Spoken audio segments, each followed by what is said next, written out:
പൊറോട്ട ബാക്കി വന്നാൽ പല പരീക്ഷണങ്ങളും ഞാൻ നടത്താറുണ്ട് കേട്ടോ. അങ്ങനെ പരീക്ഷിച്ച് നോക്കി സക്സസ് ആയിട്ടുള്ള ഒരു റെസിപ്പി ആയിട്ട് ഇന്ന് കാണിക്കുന്നത്. നല്ല ടേസ്റ്റ് ആയിട്ട് ഇത് കഴിക്കാനായിട്ട് നമ്മൾ മിൽക്ക് ബ്രെഡൊക്കെ ടോസ്റ്റ് ചെയ്തെടുക്കൂലേ, ആ രീതിയിലാണ് നമ്മളിത് ചെയ്തെടുക്കുന്നത്. ആദ്യം ഒരു പാൻ ചൂടായിട്ട് അതിലേക്ക് ബട്ടർ ഒന്ന് ചേർത്ത് കൊടുക്കുക കേട്ടോ, 1 ടേബിൾ സ്പൂണ്. എന്നിട്ട് ഞാൻ 2 പൊറോട്ട എടുത്തിട്ടുണ്ട്. അത് ഇതുപോലെ 2 സൈഡും രണ്ടും ഒരുമിച്ച് വെച്ചിട്ട് ഇതുപോലെ ഒന്ന് തിരിച്ചു മറിച്ചിട്ടിട്ട് ഒന്ന് ടോസ്റ്റ് ചെയ്തെടുക്കുക. നിങ്ങൾക്ക് നല്ല മധുരം വേണമെന്നുണ്ടെങ്കിൽ 2 പൊറോട്ടയുടെ സെൻറ്ററിലായിട്ട് കുറച്ച് പഞ്ചസാര ഇട്ട് കൊടുക്കുക കേട്ടോ. ഞാൻ ചേർക്കുന്നില്ല, അല്ലാതെ തന്നെ നല്ല ടേസ്റ്റാണ്. എന്നിട്ട് അത് 2 സൈഡും ഒന്ന് ടോസ്റ്റായിട്ട് വന്നാൽ നമുക്കതിലേക്ക് പാല് ചേർത്ത് കൊടുക്കാം. കുറേശ്ശെ പാൽ ഒഴിച്ച് കൊടുക്കുക കേട്ടോ. പാലൊക്കെ ഒന്ന് വറ്റി ഈ പൊറോട്ടയിൽ നന്നായിട്ട് തന്നെ സോക്കായിട്ട് വരണം. തിരിച്ചിട്ട് കൊടുക്കുക. എന്നിട്ട് 6 സൈഡിലും നമുക്ക് പാൽ ഒഴിച്ച് കൊടുക്കാം. ടോട്ടൽ 1 കപ്പോളം പാലാട്ടോ ഞാൻ എടുത്തിട്ടുള്ളത്. നോക്കിയിട്ട് ചേർത്ത് കൊടുക്കുക. നിങ്ങൾക്ക് എത്രത്തോളം സോഫ്റ്റ്നെസ് വേണോ അത്രത്തോളം പാൽ ചേർത്ത് കൊടുക്കുക.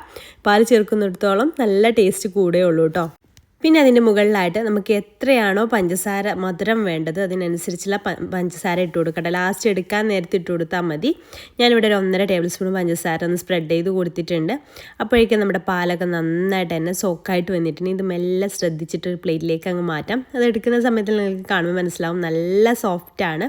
പിന്നെ നിങ്ങൾക്ക് ഈ ഒരു പാലിന് പകരം തേങ്ങാപ്പാൽ വെച്ചിട്ടും ചെയ്തെടുക്കാം കേട്ടോ.